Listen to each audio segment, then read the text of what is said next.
নমস্কাৰ স্বাগতম জনাইছোঁ ইউটিউব চেনেল নীলোৎপল চলিহালৈ। মই বৰ্তমান আছোঁ মৰাণ বিষ্ণুপুৰত আৰু মই এতিয়া বৰ্তমান আহি পাইছোঁ আমাৰ শ্ৰদ্ধাৰ শিল্পী জনপ্ৰিয় শিল্পী বিপ্লৱী কণ্ঠশিল্পী বিপিন চাওডাঙৰ ঘৰ।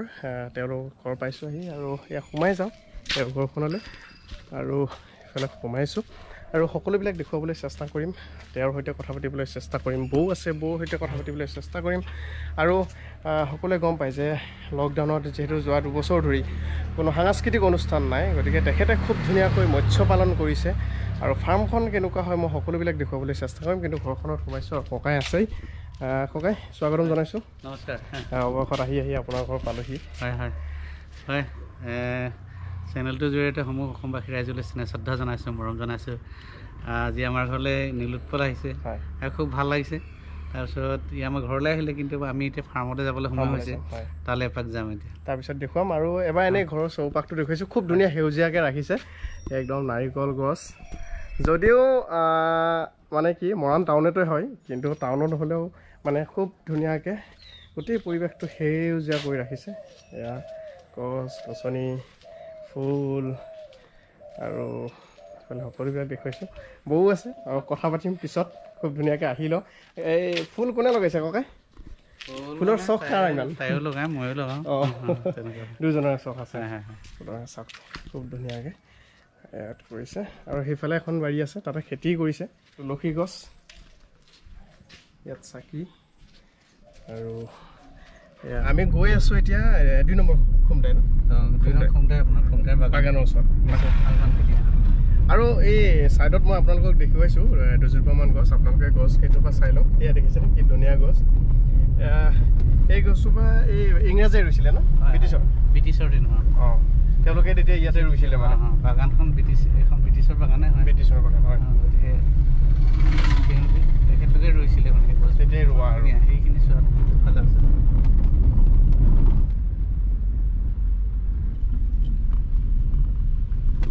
আৰু অৱশেষত আমি আহি পালোঁ, আপোনালোকক দেখুৱাইছোঁ পুখুৰী পৰিৱেশ। প্ৰথমতে আপোনালোকক দেখুৱাবলৈ লৈছোঁ যে ইয়াত মাছ কিছু ডাঙৰ হৈছে। মোক ককাই কৈছিলে যে আধা কেজি 3 পোৱা এনেকুৱা হৈছে, আৰু এতিয়া বৰ্তমান মাছক খাদ্য দিয়া হৈছে আৰু এই মাছে খাদ্য খাই আছে, দেখুৱাইছোঁ মই।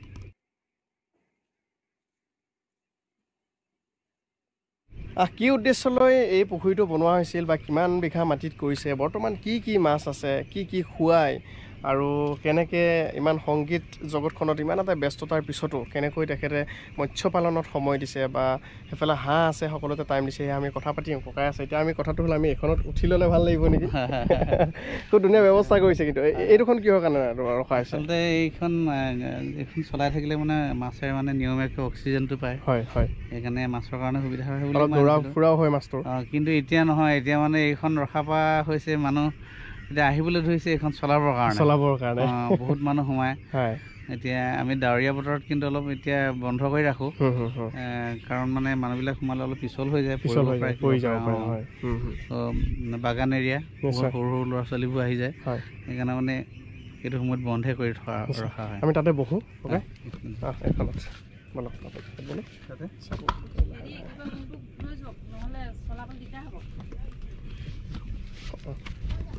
এতিয়া ককাই বহিলেগৈ, এতিয়া ময়ো যাম ইয়ালৈ। ককাই, প্ৰথম কথা সুধোঁ যে কেনেকৈ মনলৈ আহিল প্ৰথমতে? কথাটো হ'ল এনেকুৱা, আপোনালোকে সকলোৱে জানে কৰোণা ভাইৰাছে কালৰূপে থিয় দিলে মানুহৰ জীৱন জীৱিকা পথত, আৰু আটাইতকৈ প্ৰভাৱ পৰিলে আমাৰ সাংস্কৃতিক কৰ্মীসকলৰ ওপৰত। আৰু সেইকাৰণে আমাৰ একাংশ আমাৰ সাংস্কৃতিক কৰ্মী পানীত হাঁহ নোচোৱাৰ অৱস্থা হৈছে। এতিয়া অৰ্থনৈতিকভাৱে আৰ্থিকভাৱে একেবাৰে জুৰুলা হৈ পৰিছে। আপোনালোকে জানে আমি কেৱল গান গাই জীয়াই থকা নিচিনা হয়। আমাৰ গানটো কেৱল মানে নিচা নহয়, পেচাও। গতিকে গান গাই আমি ঘৰ চলাওঁ, 2 এটকা পাওঁ গান গাই, সেইখিনি আমাৰ ঘৰ চলে। আৰু মোৰ লগতে এতিয়া প্ৰায় 22জন ল'ৰা আছে ইয়াতে। গানৰ লগত মোৰ লগত বজোৱা ল'ৰা আছে, চাউণ্ডৰ ল'ৰা আছে, গাড়ী ল'ৰা আছে, প্ৰায় 22জন ল'ৰা মোৰ লগত থাকে একেৰাহে। তাৰে একাংশ কেইজনমানৰ এতিয়া একেবাৰে পানীত হাঁহ নচৰা অৱস্থা হৈছে। আৰু আমাৰো লাহে লাহে দিন বেয়ালৈ আহিছেগৈ, কাৰণ মানে আজি 2 বছৰ হ'ল, 2 বছৰ আমাৰ কোনো সাংস্কৃতিক অনুষ্ঠান নাই।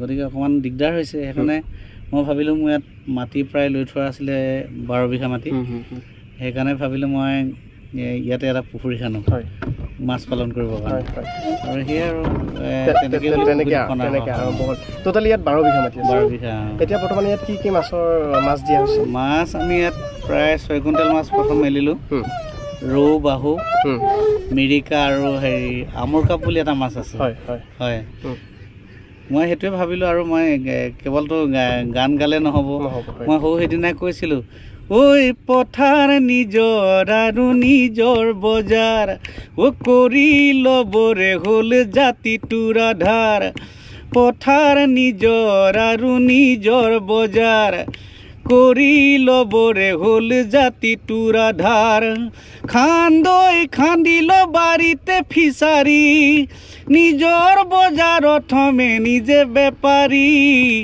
আহৈ ৰঙিলি আহৈ আহৈ পমিলি আহৈ আহৈ নদীগা আহৈ আহৈ ভদিগা মিলি জুলিয়া কালৰ কিৰিলি থমকি ৰ'ল বোলো থমকি ৰ'ল জীৱন জীৱিকা পথে দিশহাৰা হ'ল দিশহাৰা হ'ল সেয়া মই ফিচাৰী খান্দিবলৈ ৰাইজক অনুৰোধ কৰিছিলোঁ অকল অনুৰোধ কৰিলে জানো হ'ব গতিকে মই নিজেও খান্দিছোঁ নিজে গান আৰু কামৰ দ্বাৰা পৰিচয় দিবৰ কাৰণে মই চেষ্টা কৰিছোঁ এতিয়া আপোনাৰ ইয়াত কিমানজন মানুহে কাম কৰি আছে বৰ্তমান মই 5টা পৰিয়ালক ইয়াত সংস্থাপন দিছোঁ মানে তেওঁলোকৰ কাম হ'ল মানে এই পুখুৰীটো চোৱা বনবিলাক গজে বা ফুল পুলি লোৱা তামোল পুলি লগাইছোঁ কল পুলি নাৰিকল পুলি এনেকৈ লগাইছোঁ তেওঁলোকে লগায়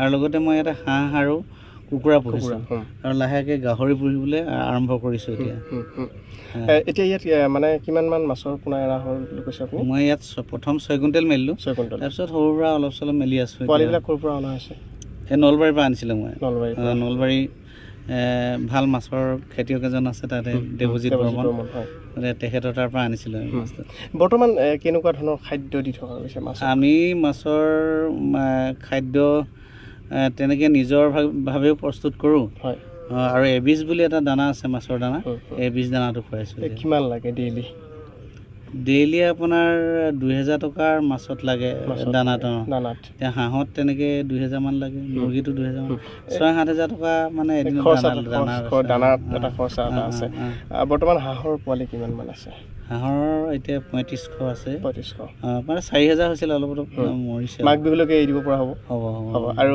মুৰ্গী কিমান মান আছে মুৰ্গীও সেই 400-500 আছে এতিয়া ধৰক সাংস্কৃতিক অনুষ্ঠান নাই কাৰণে আপুনি যথেষ্ট টাইম দিব পাৰিছে যেতিয়া ধৰক আকৌতো দিন ভাললৈ আহিব তেতিয়া সাংস্কৃতিক অনুষ্ঠানসমূহ আকৌ মানে আৰম্ভ হৈ যাব তেতিয়া আপোনাৰ ক'ৰবাত অসুবিধা নহ'বনে এনে সাংস্কৃতিক কাৰণ আমিতো ছিজনটো ঘূৰি ফুৰে হয় সেইটোতো আমিতো সদায় আশাবাদী যে আকৌ ভাল দিন আহক কৰোণা ভাইৰাছ নিপাত যাওক সেইটো আমাৰ আশা আছে কিন্তু কি হয় যোৱা বছৰ ভাবিছিলোঁ যোৱা বছৰ ইমান হতাশ হোৱা নাছিলোঁ আপোনালোকে জানে মই মোৰ নিজৰ গাঁঠি ধন মানে প্ৰগ্ৰেম কৰি যিখিনি পইচা পাওঁ সেইখিনিয়ে মই অসমৰ ভালেমান সাংস্কৃতিক কৰ্মীক মই কিছু হ'লেও সাহায্য দিবলৈ সক্ষম হৈছিলোঁ 5000 পৰা 10000লৈকে তেনেকুৱা কমেডিয়ান এক্টৰকো দিছিলোঁ বা আমাৰ গান গোৱা মানুহকো দিছিলোঁ কিন্তু ভাবিছিলোঁ এইবাৰ বানপানীয়ে ধান মাৰিলে কি হ'ল আকৌ ৰুম অহা বছৰকৈ হ'ব কিন্তু এনেকুৱা অৱস্থা হৈছে আমাৰ এবছৰটো গ'ল তেনেকৈ যোৱা বছৰ আমাৰ তেনেকুৱা বিপদ আহিলে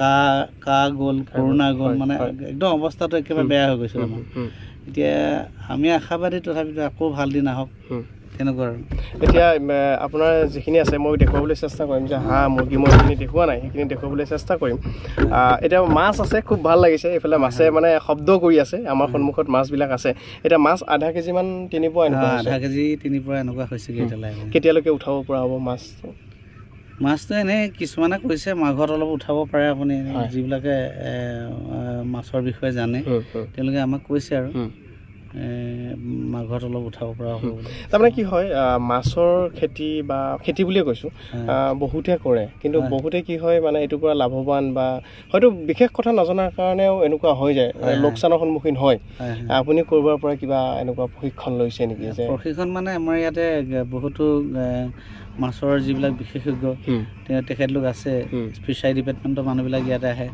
চৰকাৰী মানুহবিলাকো ইয়ালৈ আহিছে এতিয়া মই ফিচাৰীটো খন্দা খন্দে তেওঁলোকে বহুত আনন্দ পাইছে আৰু তেওঁলোকে আহে দিহা পৰামৰ্শ তেওঁলোকে দিয়ে কাৰণ যথেষ্টখিনি নিয়ম নীতি আছে হয় মই কিন্তু নাজানিছিলোঁ মাছৰ বিষয়ে মই একেবাৰে নাজানিছিলোঁ তেখেতলোকে যি দিহা পৰামৰ্শ দিছে সেইমতে কৰি আছে এতিয়া মই এবাৰ ইয়াৰ পৰা একদম পুখুৰীৰ মাজৰ পৰা আপোনালোকক আমি এতিয়া নাও এখনত বহি আছোঁ আৰু একদম পৰিৱেশ দেখুৱাবলৈ চেষ্টা কৰিছোঁ পেডেল মাৰিছে নাৱত আৰু খুব ধুনীয়া এইফালে বিশাল এৰিয়াটো দেখুৱাইছোঁ আৰু ইয়াত তামোল নাৰিকল ৰোৱা হৈছে তামোল আছে নাৰিকল আছে এই পাৰে পাৰে মানে নাৰিকল খুব সুন্দৰ খুব বিৰাট ভাল লাগিছে আজি আহি কাৰণ বহু দিনৰ পৰা আহিম বুলি কাৰণ মোৰ নিজৰো এটা বিৰাট ভাল লাগে এনেকুৱা পৰিৱেশবিলাক দেখিলে আৰু আহিম বুলি ভাবি আছিলোঁ কিন্তু কৰোণাৰ কাৰণে বা এনেকুৱা চিটুৱেশ্যনটোৰ কাৰণে আহিব পৰা নাছিলোঁ অৱশেষত আজি আহিলোঁ আৰু চেষ্টা কৰিম আকৌ আহিবলৈ যেতিয়া মাছ ডাঙৰ হ'ব তেতিয়া আহিবলৈ চেষ্টা কৰিম যি নহওক কথাৰ মাজতে আমি অকণমান যিহেতু গানৰ কথালৈ আহোঁ কিবা এটা শুনাব নেকি অলপ পথাৰ মাটি গান নাঙল জুলি লৈ পথাৰলৈ যাওঁ কঠীয়া তলিতে মই হাল চহাওঁ নাঙল জুলি লৈ পথাৰলৈ যাওঁ কঠীয়া তলিতে মই হাল চহাওঁ ঘূৰ ঘূৰ ঘূৰ কৈ গৰু খেদাওঁ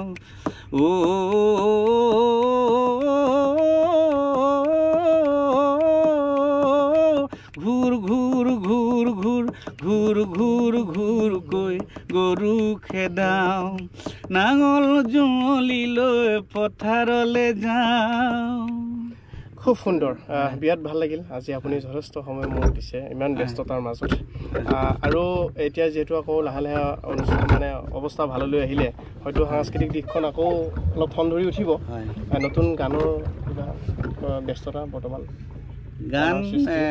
গানৰ কথা অকণমান মানে মই ঢিলা কৰি দিয়া নিচিনা হৈছে তথাপি গানটোতো এৰিব নোৱাৰোঁ গানটো তেজতে আছে সৌ সিদিনা ইয়াতে পুখুৰীতে কাম লাগি থাকোঁতে ৰসানন্দ ককাইদেৱে ক'লে ৰসানন্দ গগৈ অসমৰ জনপ্ৰিয় শিল্পী ভাল গীতিকাৰ তেওঁ গান লিখিছিলে শংকৰে হিছে নামৰ কঠীয়া অসমীয়া হ'ব বুলি ৰখীয়া ভূপেন হাজৰিকাদেৱে সেই মহান মনীষীজনে গাইছিলে গতিকে ৰসানন্দ ককাইদেৱে ক'লে বিপিন মোৰ গীত এটা তুমি গাব লাগে সেই তেখেতে গান এটা দিছে এতিয়া মই মিউজিক কৰি আছোঁ গীতটো সেই গীতটো অহা মাহত আহিব লাগে অকণমান শুনাব পৰা হ'ব নেকি তেখেতে মোক জানে যে মই দেশপ্ৰেমূলক গীতবিলাক গাই ভাল পাওঁ সেইকাৰণে মানে অকণ আই মোৰে কেতি আশা মাথোন মোৰে কেতি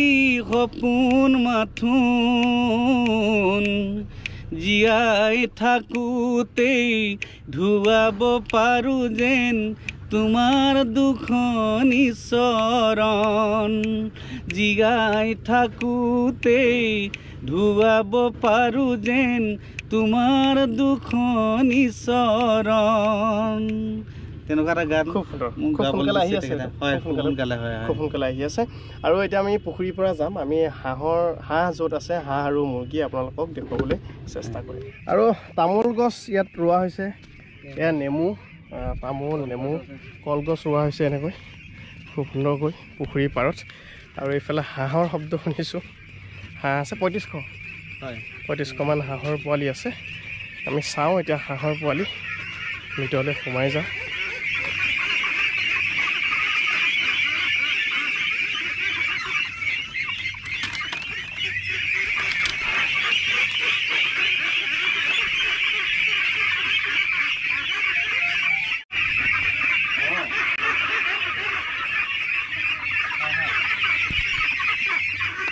ইয়াত মাছৰ পোৱালি আছে মানে একদম কণ যিটো পোৱালি আনে ইয়াত প্ৰথমতে মেলি দিয়া হয় ইয়াৰ পৰাহে যেতিয়া ইয়াত ডাঙৰ হ'ব কিছু তেতিয়া সেই ডাঙৰটোলৈকে লৈ যোৱা হয়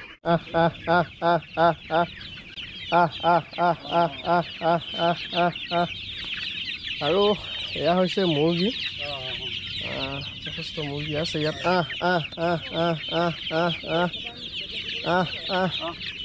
ঠিক আছে আহ আহ